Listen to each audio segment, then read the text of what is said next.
If you can't fly, then run. If you can't run, then walk.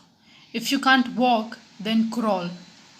But whatever you do, you have to keep moving forward. With this wonderful thought, a very good morning to all my dear students. I hope that you all are in good health. This is Shreya Jadhav welcoming you all to my e-learning channel. And today we are going to learn English Grade 12 Chapter 4 The Rat Trap by Selma Legorloff. So before going through the explanation and reading of the chapter, let us know something about the author. Selma Legorloff, born on 20th November 1858, died 16th March 1940. Selma was a Swedish author and teacher. She published her first novel at the age of 33. She was the first woman to win the Nobel Prize in Literature, which was awarded in 1909. She was the first woman to be granted a membership in Swedish Academy in 1914. Setting. A universal theme runs through all of them, a belief that the essential goodness in a human being can be awakened through understanding and love. This story is set amidst the mines of Sweden, rich in iron ore, which figure large in the history and legends of that country. This story is somewhat in a manner of fairy tale.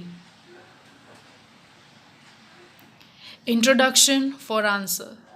Dear students, whenever you write down your answers for examination purpose, always remember to start your answer with introduction. This creates a good impact. So here it is. Prose. Prose name, The Rat Trap. Author's name, Selma Legorloff. Genre, short story. Summary. This story is set amidst the mines of Sweden, rich in iron ore, which figure large in the history and legends of that country. This story is somewhat in a manner of a fairy tale. So this is all about the introduction for the answers.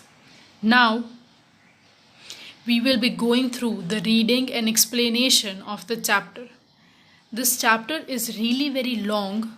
It is around 11 or 12 pages. So this video will be divided into two parts so that we can understand it in a better way.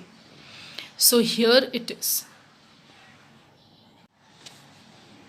Chapter 4 The Rat Trap. Over here you can see that one small image in black and white is also there, which is, we can say it is a rat trap. Yes.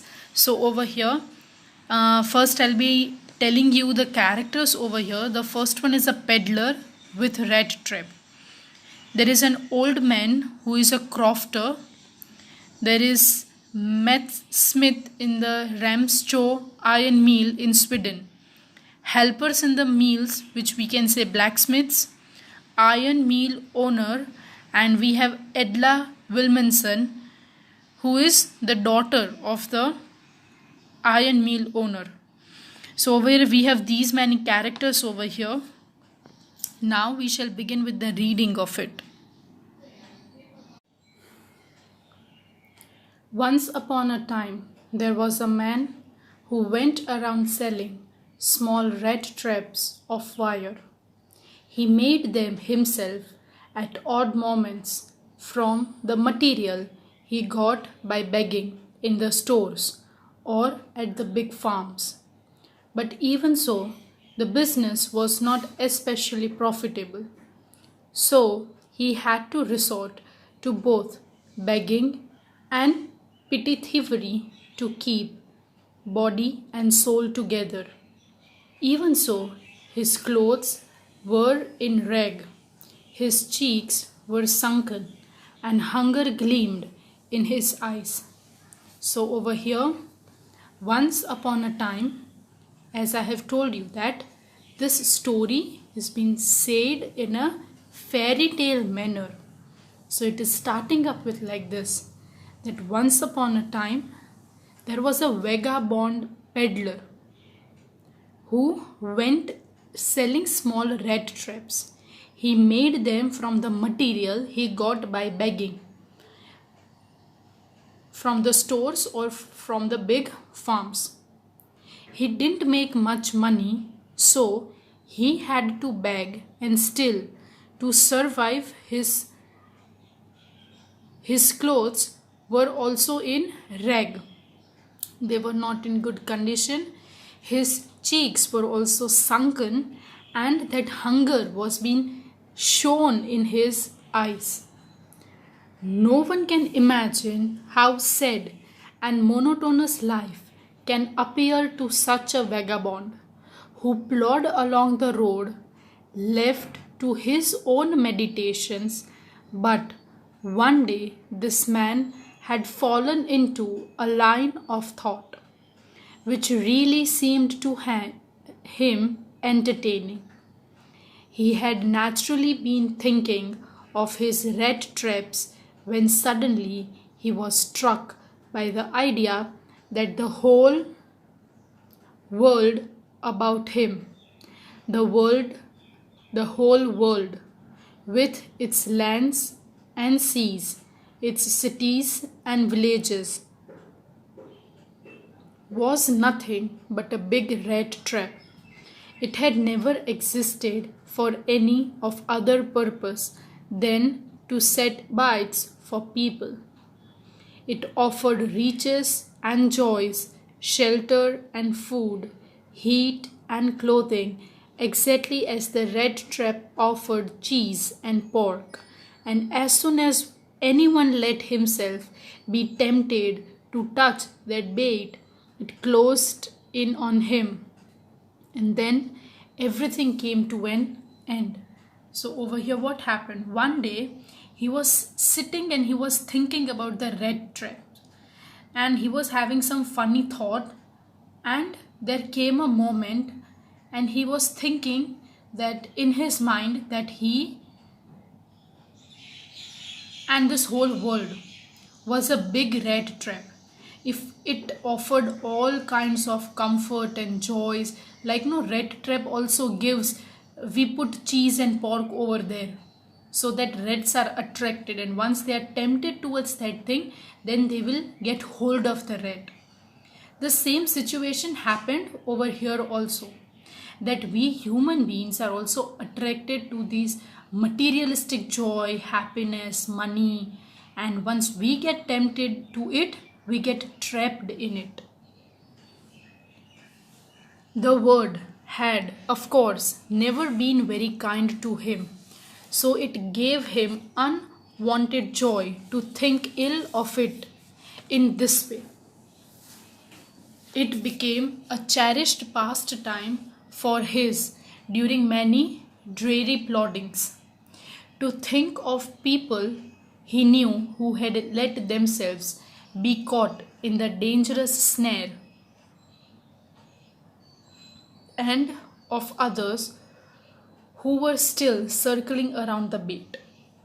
So over here, he was having always negative thinking about it, because for him life was really very difficult.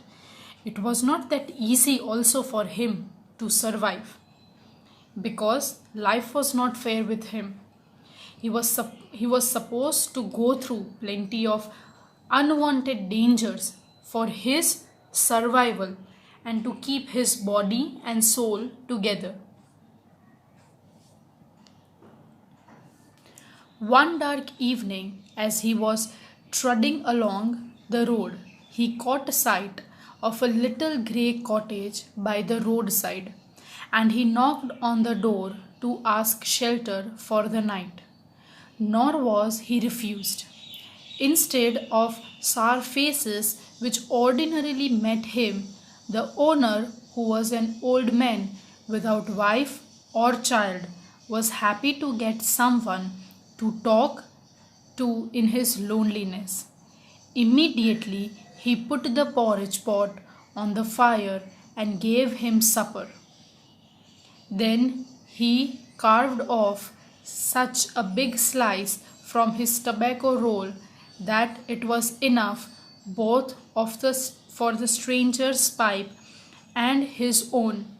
Finally, he got out an old pack of cards and played modules with his guest until bedtime.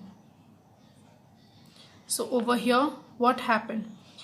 On one dark evening, as he was walking slowly along the road, he went to a small grey cottage to request for some food and shelter for the night.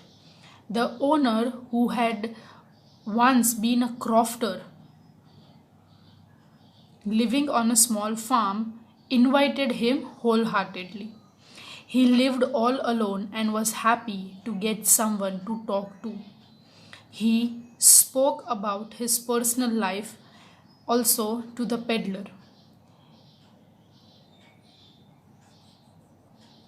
And he also said that peddler got a share of the porridge, some tobacco of his pipe, and a good night's sleep. Everything was wholeheartedly welcomed and given by that crofter. The old man was just as generous with his confidence as with his porridge and tobacco. The guest was informed at once that in his days of prosperity his host had been a crofter at Ramshaw Iron Works and had worked on the land. Now that he was no longer able to do day labor, it was his cow which supported him. Yes, that Bossy was extraordinary. She could give milk for a creamery every day, and last month he had received all 30 kroner in payment.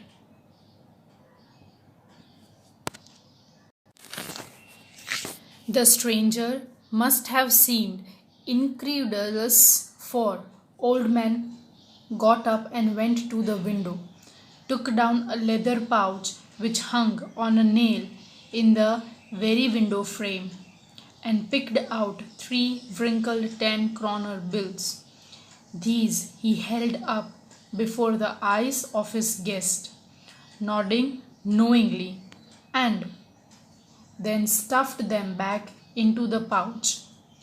The next day, both men got up in good season. The crofter was in hurry to milk his cow, and the other man probably thought he should not stay in bed when the head of the house had gotten up. They left the cottage at the same time.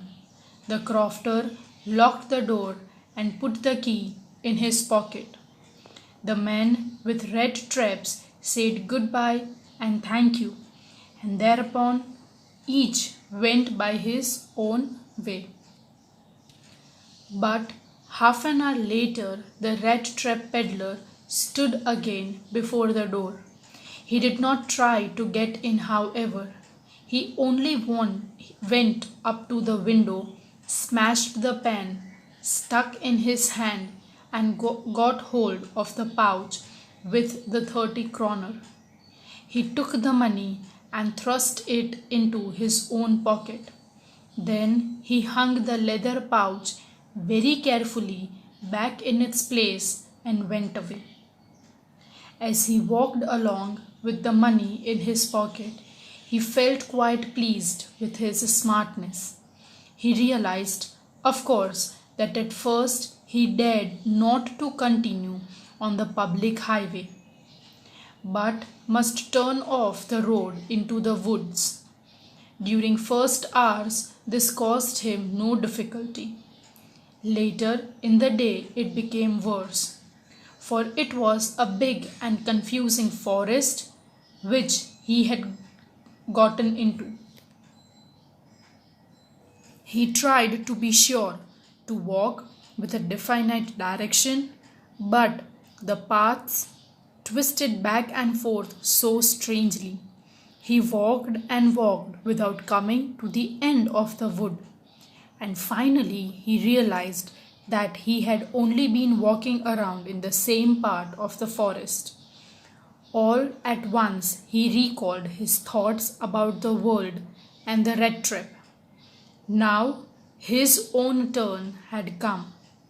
He had let himself be fooled by a bait and had been caught. The whole forest, with its trunks and branches, its thickets and fallen logs, closed in upon him like an impenetrable prison from which he could never escape. So over here, what happened? That he means the crofter informed about his prosperous days. He worked at Ramsjo Iron Works, and now, as he was old enough not to work for a labor day, now his cow was supporting him. And he also said that he had earned 30 kroners by selling the cow's milk.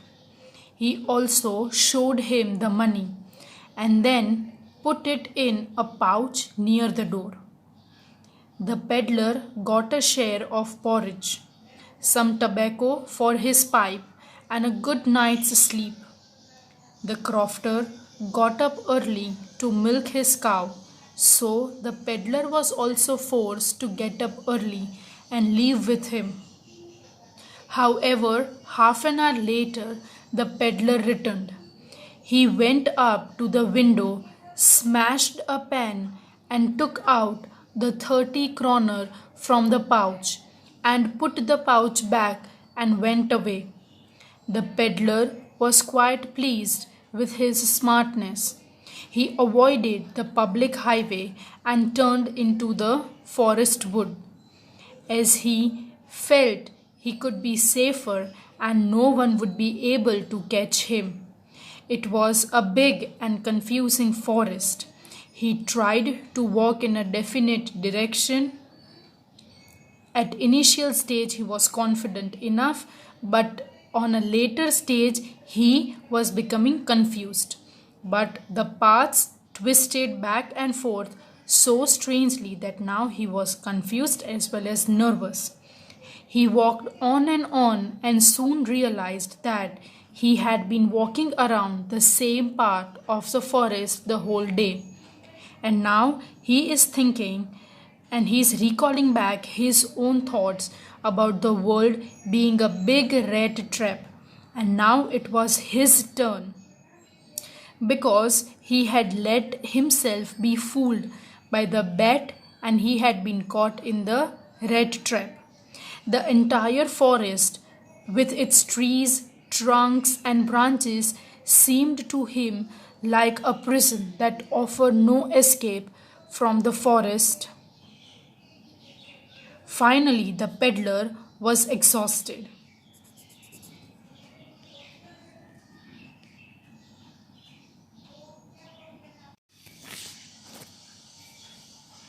It was late in December. Darkness was already descending over the forest. This increased the danger and increased also his gloom and despair. Finally, he saw no way out, and he sank down on the ground, tired to death, thinking that his last moment had come. But just as he laid his head on the ground, he heard a sound, a hard, regular thumping. There was no doubt as to what that was. He raised himself. Those are the hammer strokes from an iron mill, he thought. There must be people nearby. He summoned all his strength, got up, and staggered in the direction of the sound. The Ramsjo Iron Works which are now closed down, were not so long ago a large plant with smelterel, rolling mill, and forge. In the summertime, long lines of heavily loaded barges and screws slide down the canal, which led to a large inland lake. And in the winter time, the roads near the mill were black from all the coal dust which shifted down from the big charcoal crates. During one of the long dark evenings just before Christmas, the master smith and his helper sat in the dark forge near the furnace, waiting for the pig iron which had been put in the fire to be ready to put on and whale. Every now and then, one of them got up to stir the glowing mass with a long iron bar, returning in few moments, dripping with perspiration. Though, as was the custom, he wore nothing but a long shirt and a pair of wooden shoes. All the time there were many sounds to be heard in the forge. The big bellows groaned and the burning coal crackled. The fire boy shoveled charcoal into the mouth of furnace with a great deal of clatter. Outside roared the waterfall. A sharp north wind whipped the rain against the brick tiled roof. It was probably on account of all these noise that blacksmith did not notice that the man had opened the gate and entered the forge until he stood close up to the furnace. Surely it was nothing unusual for poor vagabonds without any better shelter for the night to be attracted to the forge by the glow of light which escaped through the sooty pens and to came in to warm themselves in front of the fire. The blacksmiths glanced only casually and indifferently at the intruder. He looked the way people of this type usually did, with long beard, dirty, ragged, and with bunch of red straps dangling on his chest. So now what happened? That as the peddler lost his way in the forest, he was exhausted and he thought that he would die. Just then he heard the sound of the regular thumping of hammer, and then he realized that the sound was coming from an iron mill. He summoned all his strength and walked in that direction. He reached the Ramshaw Iron's work. He entered the ironworks amidst the different sounds coming from the work going on in full swing. People like him would come to the forge with some warmth and shelter. The master blacksmith rather hotly granted him permission to stay. He asked permission to stay, and the master blacksmith nodded the haughtily consent without honoring him with single word. The tramp did not say anything either. He had not come there to talk, but only to warm himself and sleep. In those days, in Ramshaw Iron Mill was owned by a very prominent iron master, whose greatest ambition was to ship out good iron to the market.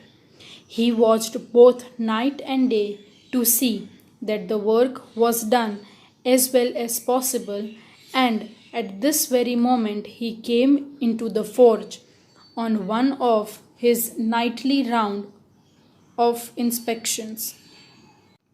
So now here we have entry of one more character, and that is the owner of the iron mill.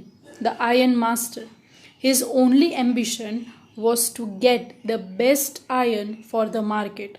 So his factory or his warehouse used to work for both day shift and night shift, and he would be handling both the shift. So now he had come for the inspection of how the work is going on. Naturally, the first thing he saw was a tall ragamuffin who had eased his way to close the furnace that steam rose from his wet rags. The ironmaster did not follow the example of the blacksmiths, who had hardly deigned to look at the stranger. He walked close up to him, looked over him very carefully, then tore off his slouch hat to get a better view of his face. But of course it's you, Niels of Olof, he said. How do you look? The man with the red trap had never before seen Ironmaster at Ramstrow and did not even know what his name was. But it occurred to him that if the fine gentleman thought he was an old acquaintance, he might perhaps throw him a couple of kroner. Therefore, he did not want to undeceive him all at once. Yes, God knows things have gone downhill with me, he said. You should not have resigned from the regiment, said the ironmaster. That was the mistake. If only I had still been in the service at the time, it never would have happened. Now, well, of course, you will come home with me to go along to the manor house, and he received by the honor like an old regimental comrade. That, however, did not please the tramp. No, I couldn't think of it, he said, looking quite alarmed. He thought of 30 kroners. To go up to the manor house would be like throwing himself voluntarily into the lion's den. He only wanted a chance to sleep where in the forge and then sneak away as inconspicuously as possible. The ironmaster assumed that he felt embarrassed because of his miserable clothing. Please don't think that I have such a fine home that you can't show yourself there, he said. Elizabeth is dead, as you may already have heard. My boys are abroad, and there is no one at home except my oldest daughter and myself. We were just saying that it was too bad we didn't have any company for Christmas. Now come along with me and help us make the Christmas food disappear a little faster. But the stranger said no, and again no, and the ironmaster saw that he must give in. It looks as though Captain von Stahel preferred to stay with you tonight, Stregostrom, he said to the master blacksmith, and turned on his heel. But he laughed to himself as he went away. The blacksmith, who knew him, understood very well that he had not said his last word. It was not more than half an hour before they heard the sound of the carriage wheels outside the forge, and a new guest came in. But this time it was not the ironmaster. He had sent his daughter, apparently hoping that he would have better powers of precautions than he himself. So over here, when the ironmaster came into the forge for his inspection, he noticed Peddler. He mistook him to be a soldier friend from his army. He thought the peddler was Niels Olof.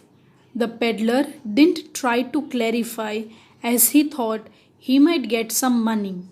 The ironmaster invited him home. The peddler thought he would walk into the lion's den if he went, so he declined the invitation. The ironmaster assumed that the man was feeling embarrassed because of his poor condition. He started talking about his home and said that his wife Elizabeth was dead. His sons were settled down in abroad and he lived with his daughter Edla. The ironmaster went away and sent his daughter to convince the peddler. When Edla came to iron work, she found the man alarmed and frightened. So today we are keeping this till here only. In the next video lecture, we will be completing the story. I hope that you all have understood the story till now. Thank you for watching and have a nice day.